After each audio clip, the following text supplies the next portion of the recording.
Good Thank you. evening, everyone. This is Changing Times, Changing Worlds, Otherworldly. Our guest tonight is Larry Obern, talking about shielding, grounding, and centering. Thank you very much for your interest in the conference and in our video. Larry, take it away. Good evening, everybody. My name is Larry Obern. I am a third-generation eclectic. I like to say that I am not but a humble chaos mage, but my wife yells at me when I do that. I've been teaching off and on for about 25 years with CTCW, Ecumenicon Fellowship, and various other metaphysical conferences. I am ordained with Ecumenicon the Fellowship, Nomadic Chantry of the Gramarye, and the Universal Life Church. And as was said, this is going to be a grounding, center, and shielding class. I was asked to do this because there seems to be people who either haven't gotten a very good education on it or have no idea what people mean when they say ground, center, and shield. The most important part is finding your center. That is the part where your energy all comes from, where your root energy exists, and where you will build the basis of any energy work that you do. A lot of people sit there and say, well, how do I find it? And my response is, when you are in motion, what is the one part of your body that is completely still? Usually it's around somewhere between your solar plexus and your navel. Some people's are lower, some people's are higher. It's the Indians used to say it is the silence within the thunder, or the stillness within the dance. It is probably the hardest part for somebody to figure out where it is in their own body. It is where you feel the most calm within your own skin, regardless of, what all is going on around you. Once you've connected to it, you'll feel, some people say a rush, some people say that they feel, more calm. Some people say that their high energy state goes to a more regular energy state. And that is because you have entered the area where you are centered within your own power. The Chinese have I should say the Chinese, the martial arts world calls it the center of your chi. And I don't really have a good way of doing a practical demonstration over video. However, what you can do is take a few minutes, close your eyes, search yourself, feel where your actual center is, and try to connect with that area of your body. When you found it, the next thing you want to do is you want to, what everybody calls, ground. Now, 90% of the people are going to tell you, find the place in the earth that corresponds to your center, or makes you feel the same as your center. That is great for beginning because you can feel the earth underneath of you. You can generally feel a place somewhere in the earth where your energy and the earth connect. Not always. There are a few people out there whose grounding element is not earth. Those people should take my advanced class where we talk about the advanced form of, if you don't correspond with earth, where do you ground? Excuse me. Once you've made the connection with your ground, you will feel a flow from your center to the ground and back. This will help you regulate your energy and keep you from using up all of your own personal energy in anything that you do. The next concept is shielding, which is something that most people have a problem with doing all of the time, some of the time, most of the time, etc. Or they think, well, if I just put a bubble around myself, I'm good. And then, they forget to concentrate on it or think about it, and it starts developing holes. And so things get through, and it can throw you off your center, throw you out your ground, and, make it so that you feel less than you should. My mother used to have a way of teaching it that says, imagine yourself walking into one of the old style telephone booths with the accordion doors, where you can close the door behind you and nothing that you don't want to let in can get into you to where you are. And that's a pretty good idea, but what if you don't think of things like that? What if you think of wrapping yourself in, strands of, say, ace bandages or spaghetti noodles of some sort? Or, what if you do think about something like a force field from like Star Trek or something very similar? A lot of people can't necessarily visualize walking into an old style telephone booth, especially if they've never seen one. And, so it's kind of hard for them to visualize that. I like to say, has anybody seen Doctor Who? That telephone box is the same telephone type of box that my mother's talking about, only yes, it has two doors that open inwards, and then you shut them again, and everything's closed up. My personal feeling is, work with whatever is best for you. Don't worry about what other people say. If you think that you need to wrap yourself in ace bandages, go for it. If you want to throw out a force field, go for it. If you want to wrap around spaghetti strings, go for it. If you want to build your shield out of bricks layer by layer, that is what you do. It is your shield. You need to visualize how you build your shield. Once you have your shield built, you can bring your energy from your ground point through your center into your shield to keep the shields working. It will take a little bit of concentration, and you should practice this at least 3 times a day. I know that when I teach this class, I tell people, whenever you think about it, center yourself, ground, renew your shields. There are going to be times where you feel drained because somebody at work gets on your last nerve. That is the perfect time to go to your desk, center, ground, throw your shields up. Don't let that person's negative energy impact you anymore. Keep their negative energy outside of your shields. It's amazing how much better you will feel.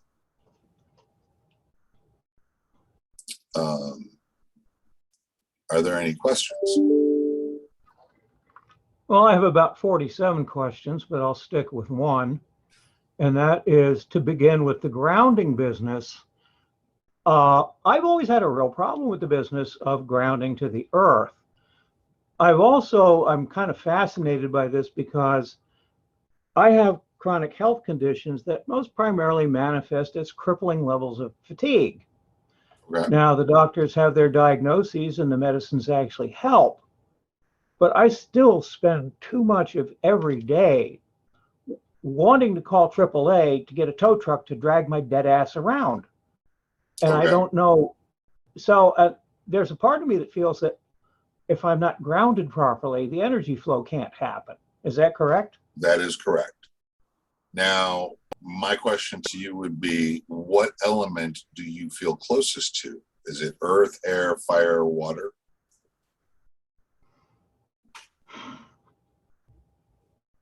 I would say air. Okay. I mean, I've got an affinity for the other elements, but I think about things like going around with a fake eagle feather, smudging my room with sage. Okay. And that makes me, that's an air connection, loud and clear. Right. So my response to you is, instead of looking into the earth for an area that feels the same as your center, look into the sky.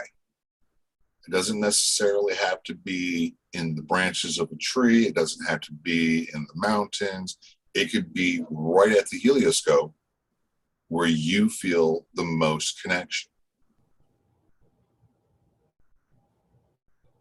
And once you find that, you'll be able to tell, because it'll feel like a click in your energy levels, and you'll feel the ebb and flow of your energy as your energy evens out. All right, so I need to look to the sky, and it is interesting that I spend so much time indoors at home. And then when I go out, my first instinct is to look up and see something I can't see the end of. Yep. That would definitely be a strong connection to air. Okay. Well, I'm going to pass then to the next person who has a question rather than bury you under mine. And Typicon, I like your idea of a Tholian web. Yeah, that was cool.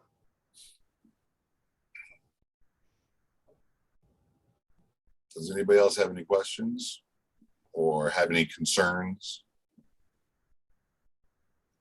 I was wondering about, there's so much mirroring going on. Having gotten confused about what day it was, sorry for being late. Oh. I like a porous web. I like a screen door for some situations. Okay. And I don't know if you covered that already, but there are times you want to let some things in and keep other things out. A filter more than a wall. Well, yes, and no, I hadn't covered that. And Yeah. my response to that is, your shields are as permeable as you want them to be. You can still make them as solid as you want, but you can choose like a cell membrane to have the permeability to allow certain things in and keep the rest out. You could also do a screen door or a Tholian web where, some things come in. If you don't want them, you just push them right back out. And your shields are personal, so you build them the way you feel the most comfortable with them. But when you're first starting out, the idea of wrapping yourself completely or around and making sure that nothing that you don't want to get in gets in is the best way to do it. Make it like with the Star Trek shield, make it an impenetrable globe all the way around you. And that's just so that you can practice making sure that your shields are there. All right, well, I'm going to chew on another concept here, which is part of my endless quest to relate my Zen to all this other stuff. Go ahead. Over 25 years of Zen practice, I have made a lot of progress in terms that there are an awful lot of things that used to frighten me, make me angry, all of that. And many of these things don't have that effect anymore. Mm-hmm. I look that, as Zen would say, with clear eyes. And I would say, oh, there it is. And I don't have any emotional need to respond to it. And I wonder, now, is this because I'm shielding myself, or is there another mechanism at work here? It could be both. I mean, most people walk around with, excuse me, what I like to call rudimentary shields. They use their aura, because everybody has an aura. They use their aura to help shield themselves from things that they don't want to affect them. It also could be that, mentally you've made the connection to allow whatever is coming at you to just pass by you. Yes, very Okay. much. And that is a very Zen thing. It's also part of your training as a Zen Buddhist. Mhm. So you already have the mindset of, here comes all this negativity, let me just let it flow past me, sort of like, something in the wind would flow around another object, or the wind would Right. push it away from another object. So you're already kind of sort of shielding with that. And since Right. you are air-based, there is nothing that says that your personal shields can't be a mini tornado of air around you, helping Mhm. things to flow past you. Right. And I suddenly had just one of these flashback moments to, if you ever read Dune, the original, the Yep. Litany against fear. Yes. Fear is the mind, little death. Fear is the mind killer. And they talked about letting the fear flow through you Correct. without affecting you. And I Right. suddenly had that as, oh, that counts too. Yes. So, well, that's good, because that means then I can work on more, shall we say, deliberate Yes. shielding. In this case, conscious effort as opposed to an instinct, because part of it is I realize that the Zen practice has done me a world of good over the years. And I'm happy to say I'm not the person I was 25 years ago, because there are so many things that says, oh, that. Yeah. And given the health issues and financial issues that my wife and I have had to deal with for over 20 years now, I would probably be a gibbering wreck if I didn't have this. But the idea of being able to reinforce it so that I can find my roots, whatever direction I have to go, and Right. find my center, which sometimes I wonder is wandering around a bit, and to increase my protections. So this is helping me build a bigger and better picture of how the Zen practice relates to all this other stuff. I mean, I can't think of how many times I've sat on these meetings, and Sean would lay out something and I would latch onto that, and somebody else, oh, good Lord, with Orion last week, we went nuts. So, yeah, that's all very helpful. Yep. It's one of the reasons why I say I'm not but a chaos mage is because a chaos mage has to think very fluidly. Mm. And a lot of people get stuck in I don't want to say necessarily rigid, but they get taught this way, and then they take that to heart and they're like, well, this is the way it must be. And the chaos mage sits there and goes, but what if that's not the way it is? What if something changes it? And so I deal with energies that are not always, straightforward, bunny, foo-foo, light energies. I deal with dark energies as well. I don't let them affect me. And one of the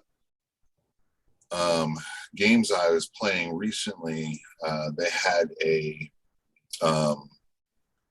saying in there: there cannot be order without chaos. There cannot be good without evil. Right. Okay. That does not necessarily mean that you've got both inside of you. It's whether you choose to allow those energies to affect you, or whether you choose to say, yes, I accept the darkness that's within me, but I'm not going to use that. I'm going to put it to the side and focus on what I need to, what's beneficial and what is helpful. And a lot of people sit there and say, well, okay, but how does that, allow you to be so mutable when it comes to other people's rigid, hidebound attitudes towards this is the way? And I said, well, the easiest way to deal with that is, okay, that is the way for you. That is what you were taught. Have you thought that it's possible for it to be this way and not the way you were taught? And I don't want to necessarily, yank somebody out of the way that they were taught, but I do challenge people when they say, well, this is the way it must be. Why is that? Why must it be that way? Where is it that everybody is good with it being this way? Right. If somebody can't do it that way. Yeah, and you get into this business of people. I've had, as we all have, many experiences with people so deeply rooted in a belief that there's nothing that's going to knock them off course. But, you just deal with that. And I am utterly fascinated by some research I've read fairly recently that seems to point to a fairly strong connection between brain changes that occur in opioid addicts and brain changes that have occurred in people with irrational beliefs. Yes. And the idea, it's an addiction. Yeah. Oh, yeah. I know, where do we get the methadone for the flat earthers, But I was also thinking in terms of the fact that I have done a lot of work on the concept of how my brain is structured, my mind is structured. And because I know that everybody has a balance of logical, rational versus intuitive. Right. Just like we all have mixtures of male and female. I have a bigger dose of female than most guys. And my strongest point, oddly enough, is when I was taking all these stupid exams in high school and college, I turned out to be the strongest in verbal skills. And my public speaking teacher just adored me. And yet I am at heart an engineer. Right. I have, what I spent a lot of my career doing one way or the other. So I try to map that out as well and make it fit with other things. So it's all kind of a mess, and we spend our lives figuring it out. Right. But that I try to approach things from the fact that if I look at something without any other preconceived notions, I'm going to see it the way an engineer would. And that's why I would suck as a chaos mage, because I tend to be way too orderly for that. Yeah, I can see that. And whereas I am fluid and can go with the flow of whatever is happening around me, I generally do not subscribe to any one particular, this is the way. When The Mandalorian, I was watching The Mandalorian recently. Yeah. When they were like, it is the way. And I'm like, but what if it's not the way? What if for the way is wrong? And for him and his little, what turned out to be a very insular group of fairly reactionary Mandalorians, I mean, it provided a bonding. Right. It's like the ultimate glue. But the thing that made the Mandalorian so brilliant was the way Din Djarin, over the series, learned that there are other ways. Correct. And that was his greatest growth. In fact, that was one of the things that made him so awesome, was he was always learning and growing. His need to nurture Grogu. So, yeah. Sometimes circumstances force you out of that rut. And that is one of the things that a chaos mage learns, is that we are all always learning. It doesn't matter if it's, a better way of doing something, or a different way of doing something, or even a way of looking at something that we had never thought of before.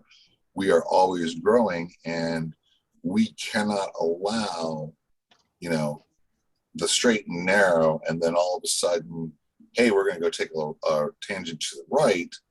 Mm-hmm. Well, that's normal in everyday life, and that's what you have to deal with. So a chaos mage looks at that and goes, well, it's not necessarily a bad thing. It's just different. a thing. Yeah, it's just a thing. It's different. We can use this energy either to, overcome an obstacle we didn't realize that we had, or we can take a look further at the obstacle and say, does this benefit from this way of working? If it doesn't, what is a different way of working the obstacle? Yeah, it was kind of funny because I was suddenly reminded of a old wise ass saying is, oh, there's plenty of people who have nothing left to learn. The cemeteries are full of them. But I have, talking with this the whole concept of chaos mage and kind of running it through the blender with everything else in my head, I come up with a notion that life is a series of speed bumps. Yep. Yeah, life is a series of speed bumps. You run, and all of a sudden you come up to a speed bump and you're like, whoa, what's this? And you slow down.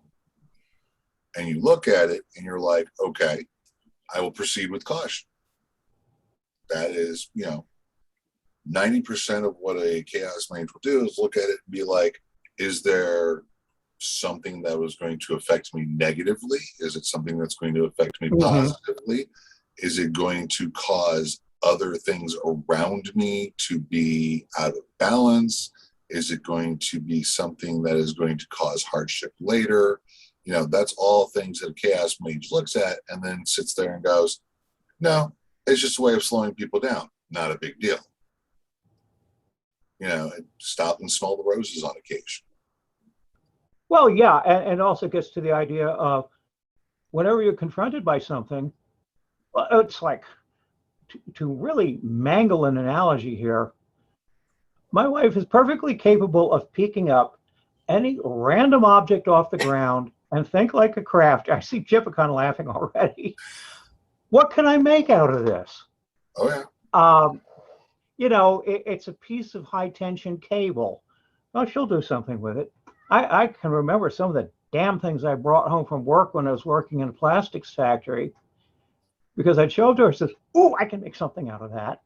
And I think the chaos mage just kind of has, to that degree, that's it's really interesting because she is kind of a chaos mage that way, because somebody will say, well, how did you come up with that and how did you make it? And she said, well, I don't know. I just took the stuff and I manipulated reality until I had what I wanted.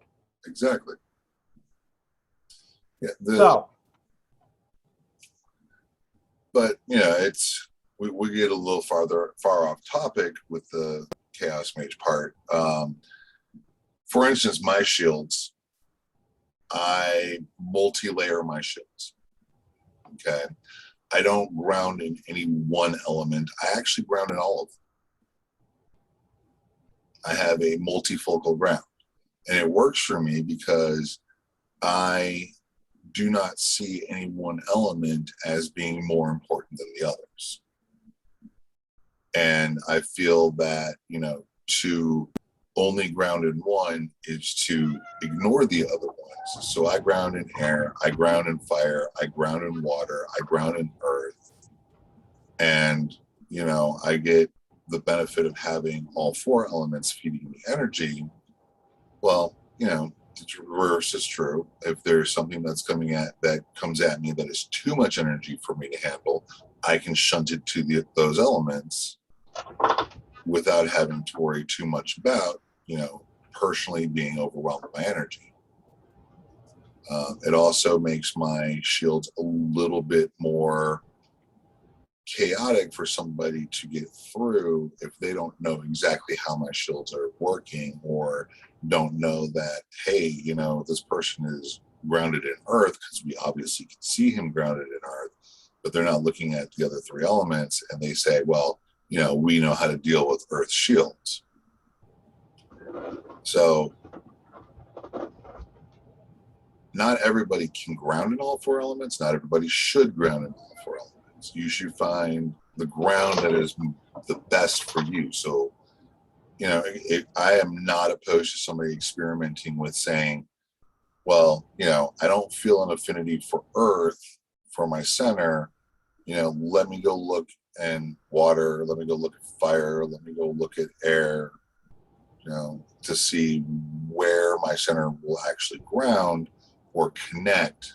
And I would really prefer to say, center, connect, and shield, because it's more of a connection with an element than it is a ground. Okay, well, another question then. Okay. It's got me thinking about the fact that, yeah, all right, I relate to the concept that I'm going to call it my primary ground is air. Okay. But I relate the idea of grounding to real world materials that you have a very strong affinity for, that you want to work with, that you want to make things out of. Okay. And I come across with leather, wood, and metal. Okay. And I see the metal, well, Jen and I both adore the show Forged in Fire, especially since a relatively local guy was a Forged in Fire champion. Yeah. When he's not spending his time making museum replicas for big museums. Right. And I wondered, should I then start with air and then kind of feel around to see if the other elements are also calling me? It wouldn't hurt. As I said, I don't think that anybody should, as I put it once, I don't think anybody should get married to one way of doing something. Mostly because my family has always been eclectic practitioners. What we like to say is there is no one way. So, it's for me to say, once you found your ground, stick with it, is anathema to the way that I learned. Right. And that's why I asked that, because I could believe you would say, well, sure, go get yourself settled in one spot and then go explore the others. Exactly. And there's nothing to say that, if you, while you're exploring, you may find a spot that you like even better than in the air. Right. Sounds like Chinese elements, wood and metal, also dealing with overworld that metal has an affinity with. Air works well with that concept. Yes, it does, as does fire. Right. And I totally relate to that, because I've actually found the Chinese elements to be more harmonious with my thinking. Because of that, the fifth element being included, it was easier to say, well, I want to be a blacksmith. I've always wanted to be a blacksmith. I never will be. But that's fire and metal. Right. And air. And air. Yeah, well, that's true. There wouldn't be much fire without the air, would there? Correct. Air works as a communicator between the 5 elements. Correct. Oh, okay. Yeah, so that's the channel of communication. Yes. Awesome. Which I was going to say earlier, it's not surprising that you were very comfortable in being a speaker, because that is one of the gifts of air, is communication. Yeah. And I've sometimes been surprised by my own abilities there. So Yep. I suppose I take that as a hint. Chipicon has asked if I've given instructions for grounding in each of the elements so people can experiment. I have not. The easiest way to experiment is, if you don't find yourself being able to find a good connection with Earth, try each of the other elements. Water, you can try a stream, you can try an ocean, you can try a lake, you can try a block of ice, such as the Arctic or the Antarctic. With fire, you can try the center of the planet, which is magma, which is probably the second easiest elemental Earth to figure out. Or you can try to get all the way to the sun and see if you can ground in the sun, which is nothing much more than a burning ball of metal. However, the fire of the sun could be where you find the most connection to your center. As for air,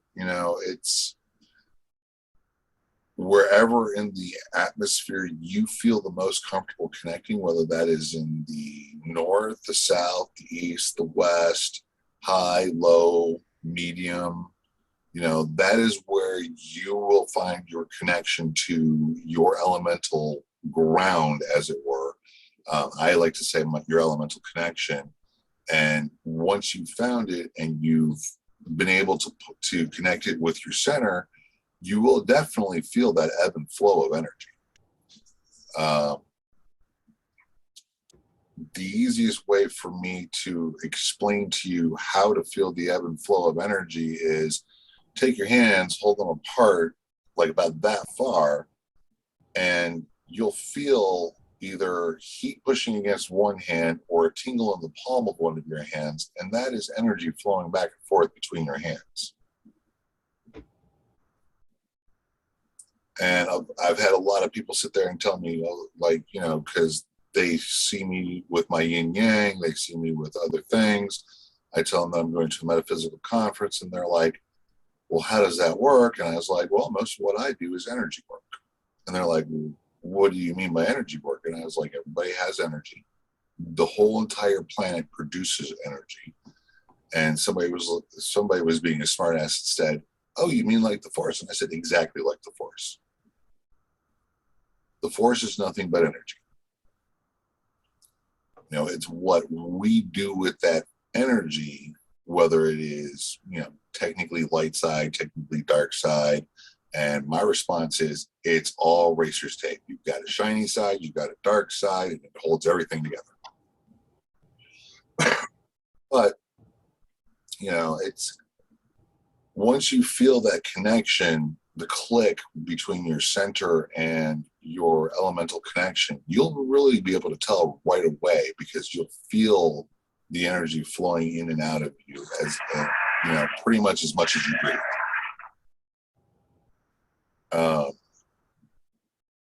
And my response to people asking, you know, should I experiment? Yes. If you don't, once you have a concept of, yes, this works for me to relieve the overabundance of energy that I have, or the lack of energy that I have, don't be afraid to try the other elements.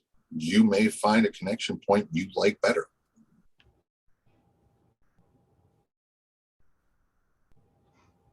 You know, you talked about holding your hands up and feeling the energy.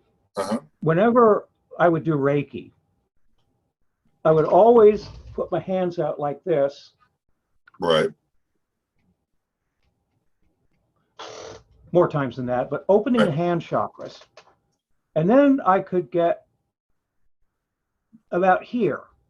Okay. And start to feel some resistance. Right. It was amazing, because I could show other people how to do it, and they could reproduce the effect. Oh, yeah. So it suddenly made me think of that while you were holding your hands up. Chipkin asks, so Zen is more WD-40, while Wicca is more like duct tape. Yes and no. I mean, Zen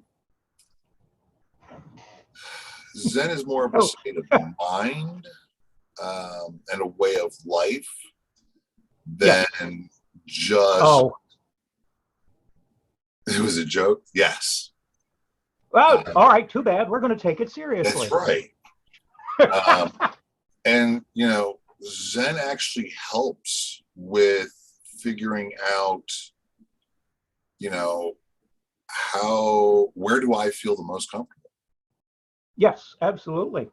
And the whole idea is that you let go of things, and so much of what gets in our way is the rattle and hum in our minds. And the first thing that Zen teaches you is to back away from it. You can't stop it. You can't make it go away. But you could do that magic thing of saying, okay, that's you. You're doing your thing, but you're not in charge. Correct. And, you know, Zen probably helps more with understanding where your center is, because when you're in a Zen state, you actually are fairly centered. Yes.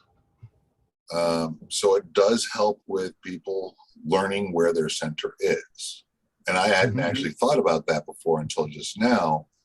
And I like that idea, and I will probably incorporate that into my teachings of how to find your center is, put yourself into a Zen state where you're aware of everybody can do that. Yes. Where Well, you're yeah, aware the whole of point, around it's you. just like Dr. Benson proved in research in the 1960s. The essence of meditation can be taught to anyone. Correct. And it doesn't have to be wrapped in Buddhism or Zen or Taoism or anything else.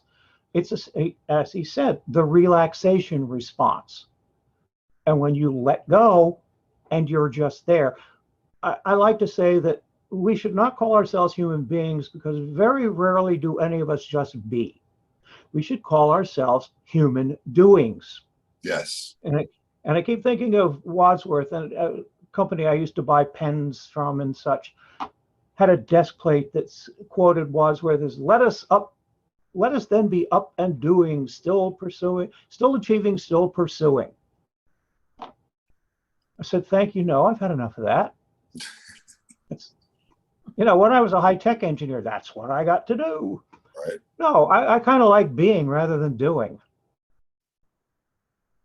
And that is probably one of the best things about Zen is it allows you to be, and when you are just being, whether you're conscious of it or not, you are finding your center and dwelling within your center, which is Yes. your personal seat of power.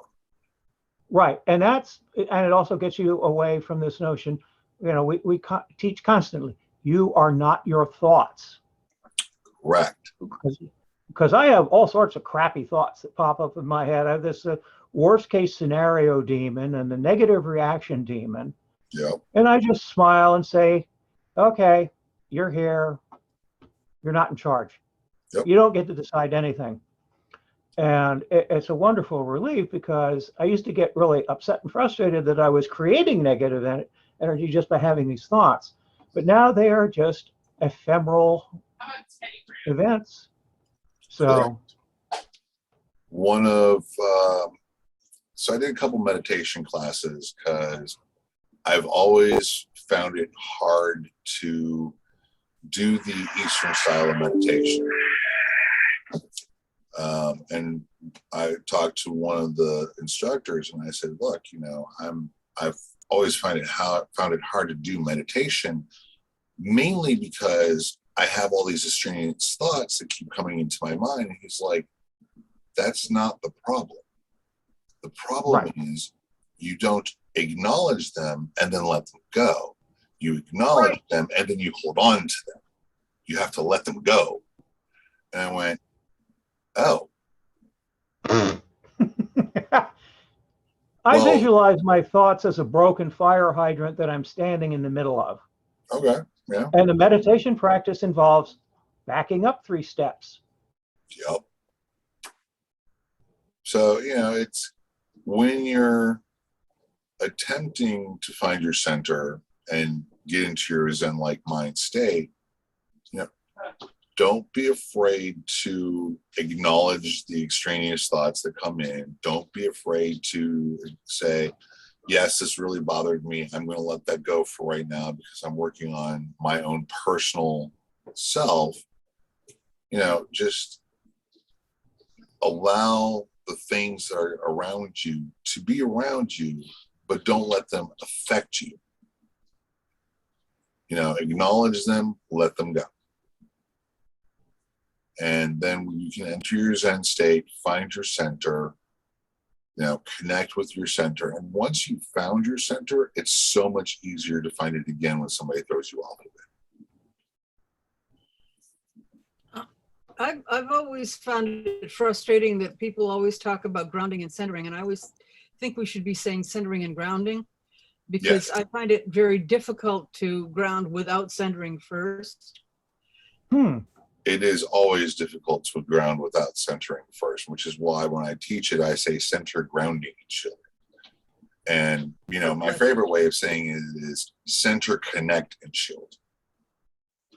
because you're connecting to an element that is allowing you to, even if you have a really bad day, you can push all of your bad energy into your connection, and the very fact that the element will accept that bad energy and clean it for you.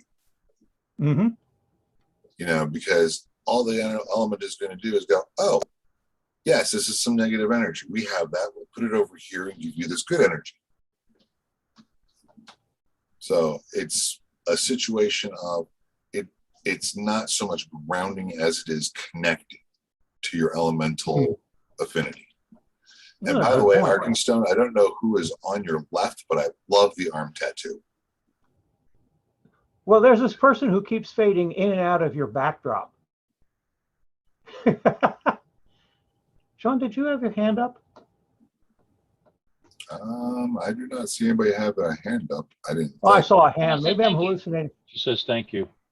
Oh, okay. I was hallucinating hands then. I try to mix it up. All right. Well, it is coming up on 9 o'clock. Mm-hmm. Are there any other questions before we actually end this?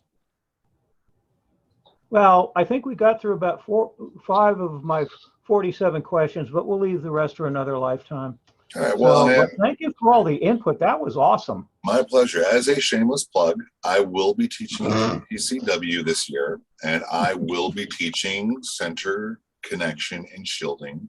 I believe I'm teaching 2 classes. I think the basic. You're also teaching the psychic EMT. Yes. Yeah, which I find it's one of my favorite of your classes that I've seen. Psychic EMT.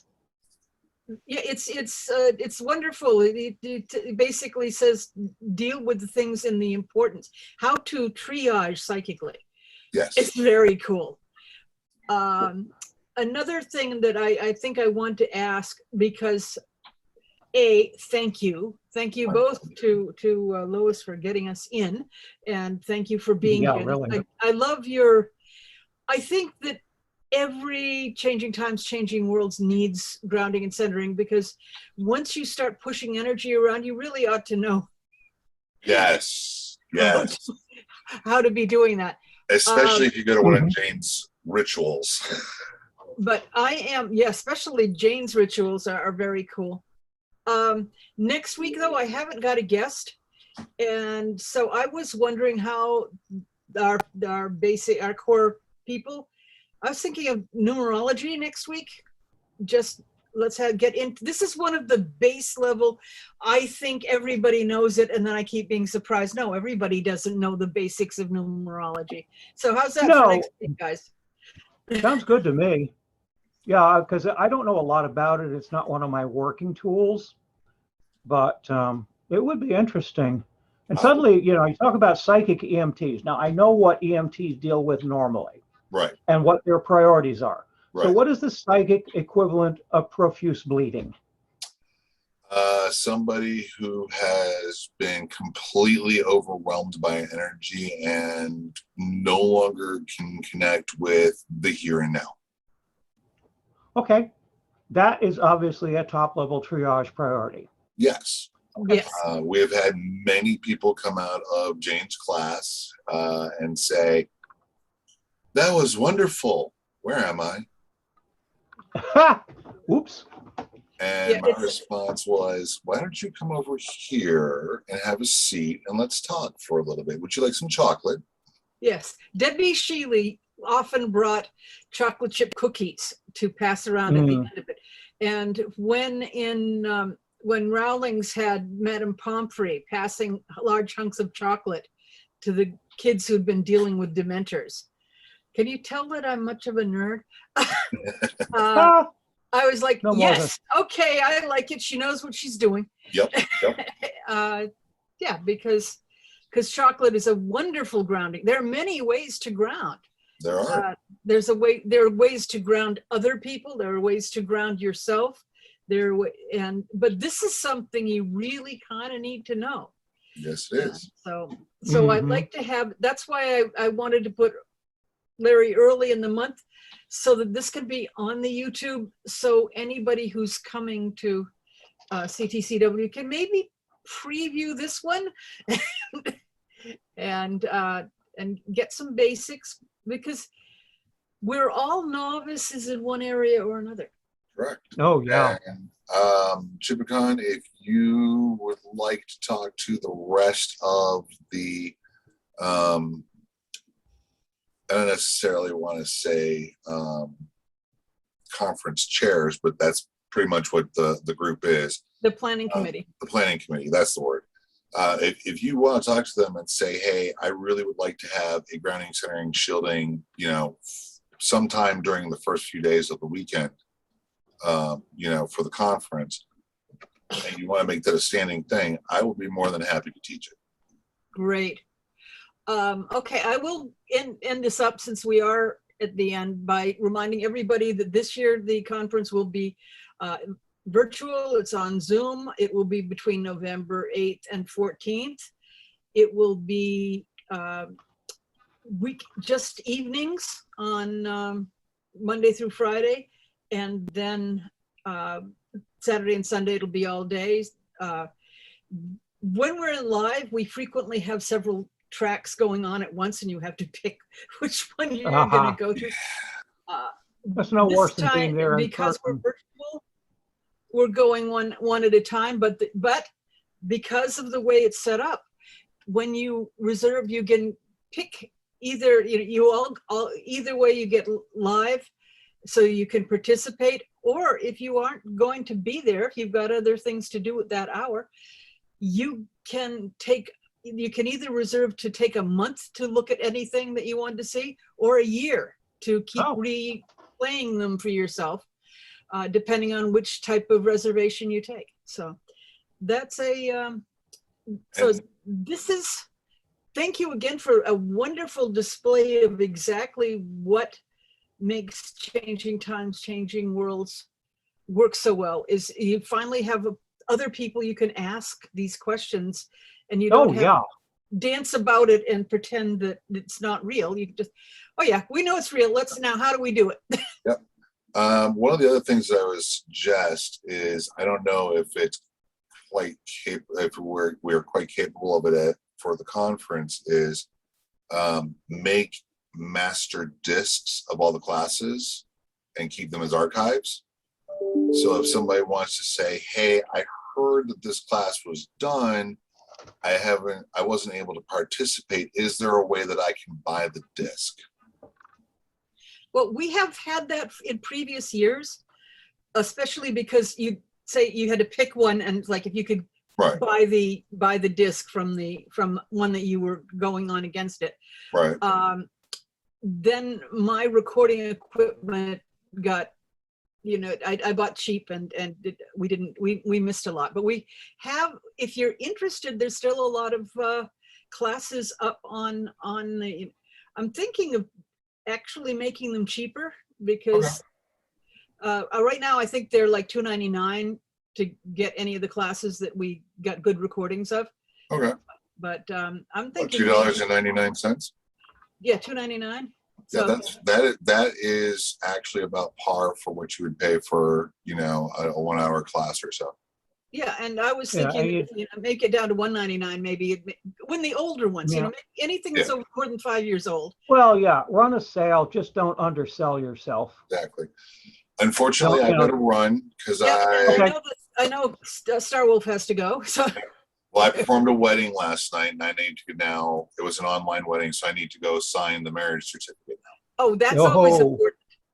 Yes. Yeah. So it's good talking to you all. Please give my thank you to Sean King for attending, because I know he had to run. Yeah, he was kind of worn out. Yep. And I look forward to seeing you all later. Yes, at the conference, if not another one of these. Goodbye, everyone, and good night. Tell your friends to have them check out the YouTube channel. They'll find out what we're all about. And if they don't ground and center, send them to this particular show. Yeah, right. All right. Well, good night, everybody. Good night. Good night.